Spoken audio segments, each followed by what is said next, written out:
Hey friends, it's Simon Hurley and welcome back to another video. Now if you guys can't tell, we're in a little bit of a different area today.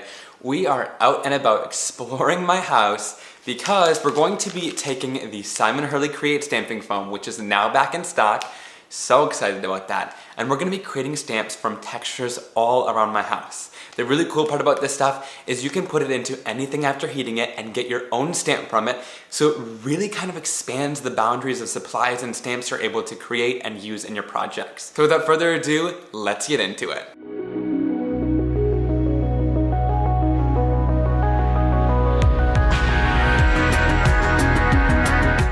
So first, we're starting in this room, and I have these chairs that have some cool engraved flowers and this cool texture on the back of it that I want to capture with my stamping foam first. Alright, so on the back of this chair, it's got this really cool cane texture that I wanted to capture in a stamp. So I'm going to do it the exact same way we've been doing it with the stamping foam. So you take your heat tool, I'm going to use my Ranger heated tool. I've just plugged this in kind of upstairs instead of doing it right on my desk downstairs, but it's pretty portable if you can find an outlet. I'm going to heat it up for 10 to 15 seconds, and then you want to move really quickly, right into whatever texture and surface you want. Look at that awesome impression I was able to get from that. I'm super excited to see how it's going to stamp out. Alright, so to ink up this first one, I decided to use a little bit of Gur because I wanted to kind of play into that cane or wicker effect that we've created. So I'm going to start by kind of inking it up. And to ink these up, you'll see that I do it in kind of a swirling motion instead of tapping it down because I find that gives the best ink coverage throughout the whole stamp. Then I'm going to spray it down just a few times. That's optional. I find it just helps to transfer the ink, and then press it down onto my cardstock. And there we have our first stamped impression. I really love how that turned out. Now I'm going to use any of the excess ink on my stamp, spray it down again, and then stamp down the stamping foam onto another piece of my stark white cardstock. And with this, you'll see that you get a little bit more of kind of a watercolor and also a lighter version of the image. I ended up loving this one even more, so definitely be sure to kind of print once or twice to get a couple different images out of that one inking. Now, if you also want to, I did want to share how to take this and make it more of like a geometric background, because it really doesn't matter what you press it into, you just get a really fun and cool texture from it. So here I went in with a rainbow assortment of my Simon Hurley Create inks and started inking the foam up, again in that kind of swirling motion, and blending the colors together in between. Then I'm going to spray that down again just for ease of transferring it to the cardstock and stamp it down. And here you can see that it just gives a really fun geometric background. And even though it is like wicker that you stamped it down into, you can really make that whatever you want. Now I wanted to walk you guys through how I finished off some of these cards as well, so you can see what I did with the backgrounds. And for this one, I'm starting off with the Doodle Florals stamp set from Simon Hurley Create, and I'm going to use some of the flowers to kind of create my own border going across the background there. So I ended up kind of lining and planning it out, and then I'm going to stamp them down in some jet black archival ink using my acrylic blocks. And I'm just going to kind of follow to create a little bit of a border that we can put in the corner of our background there. So I'm going to kind of play into that wicker look, and you can use kind of what might be a dull and uninteresting background to create a really fun texture. So then I placed a little bit of clear embossing powder over top because it sticks to the jet black archival ink, and that's going to give me a nice barrier for when I watercolor this image in.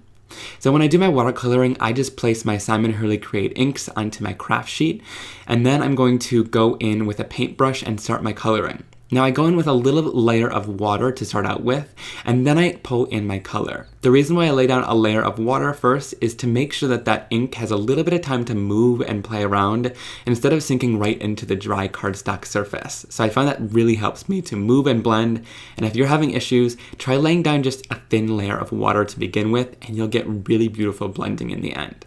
And I'm literally just using stark white cardstock here. It's not watercolor cardstock, and it works beautifully.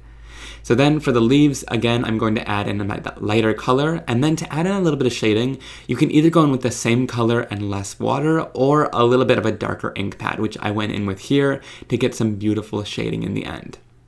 Now I've cut that out, I've added it down onto the corner of my kind of more watercolor wicker background, and then stamped down a sentiment from that same set that says, "You make me smile." I just love how simple this background is in the end, but that texture is just stunning, and mixing it with some different florals in your stash can really create a beautiful and elegant card in the end.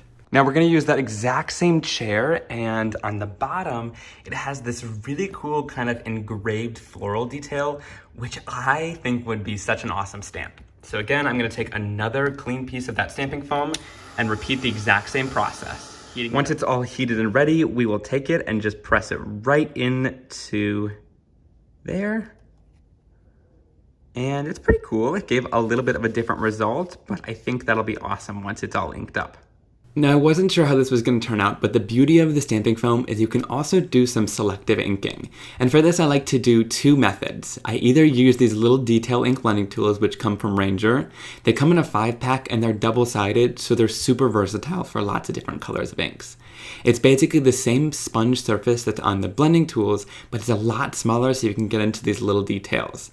And here I used it with a little bit of Psych, and I'm just taking that ink and rubbing it into that leaf area and making sure that I just stay inside of those lines, which is really easy to do with these little ink blending tools.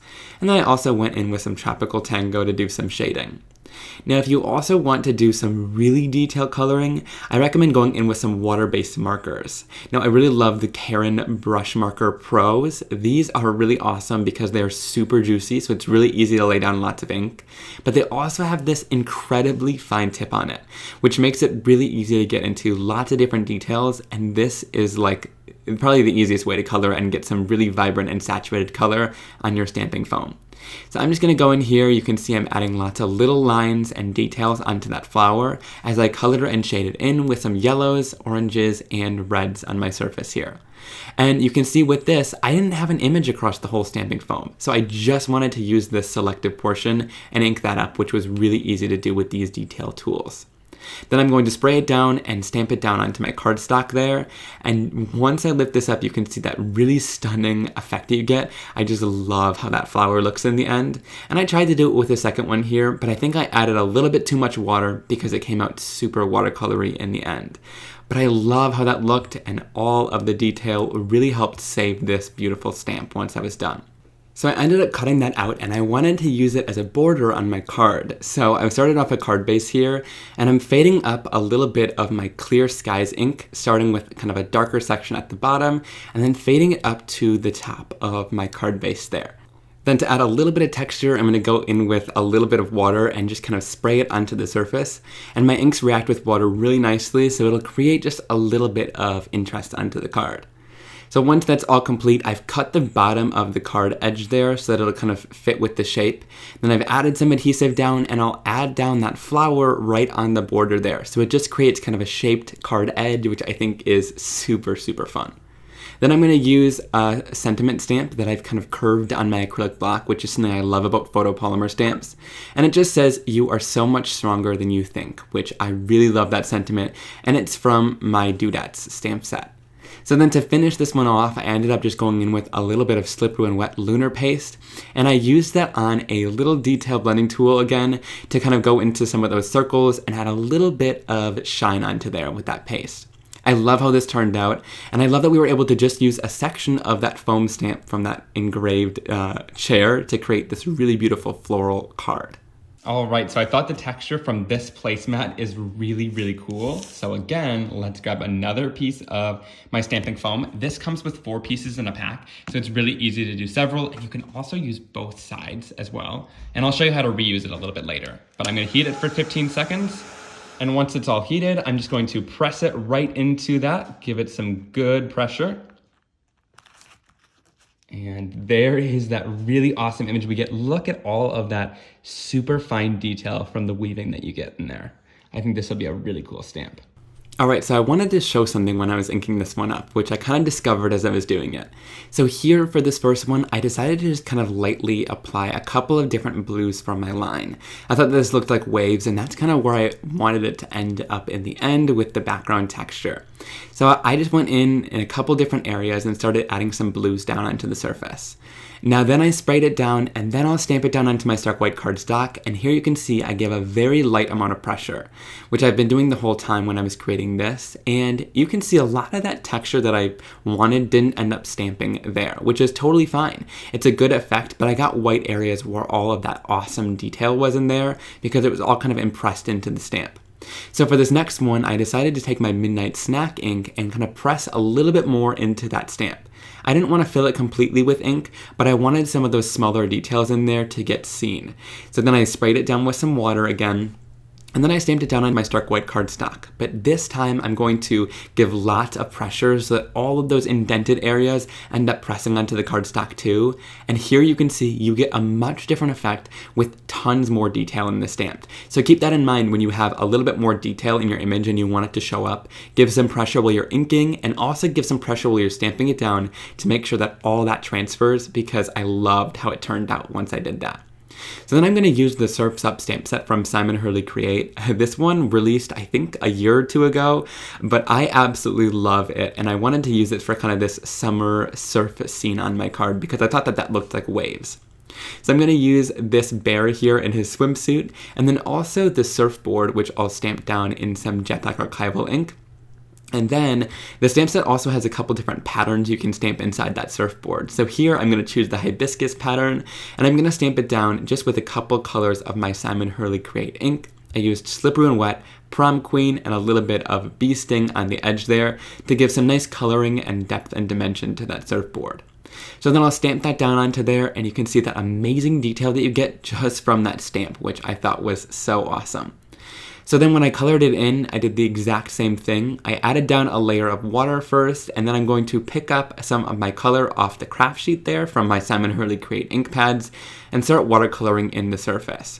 You can especially see where it's helpful to add water when I'm coloring in this whole bear's body, because I need some time to kind of move things around and blend them together without it sinking directly into the cardstock at first. So I was able to lay down kind of a lighter wash of color, and then I went in with less water to go into the areas where I wanted to add some depth and shading.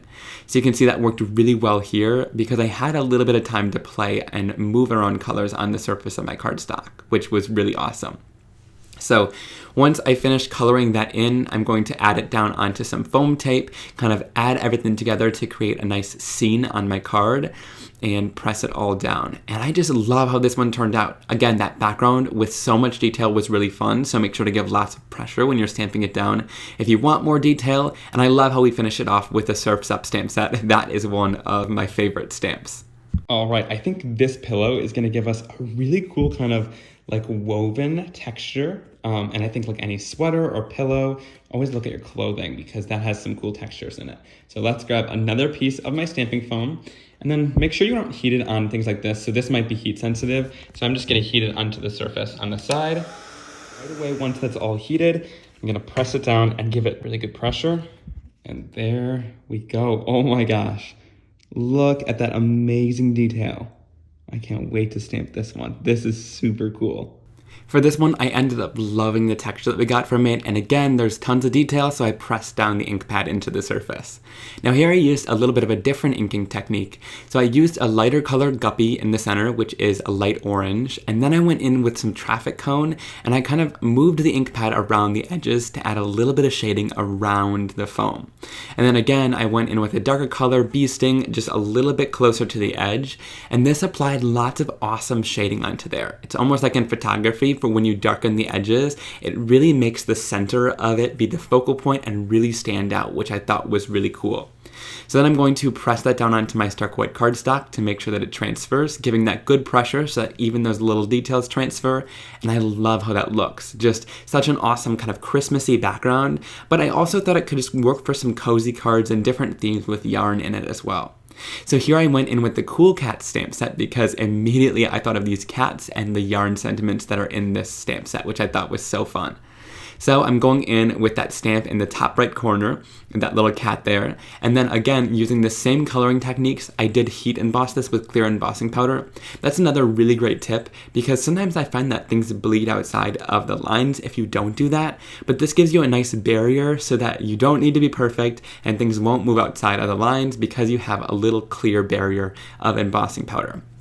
So again, I went in with water, applied my color down, and then applied a darker version of that color in some of the areas. And then I'll go in with just a little bit of pink to shade it in its ears and also give it some rosy cheeks. So once I finished off with that, I'm going to stamp down the ball of yarn in the color red Game Over, which kind of matched the rest of the card background that I created. And then here's a great tip. For the card background, I wanted to add a colored border on it, but I don't keep a lot of colored cardstock in my stash. So I ended up using a stark white cardstock base and then using the color Game Over, which I already used on the background, to blend the border of the card.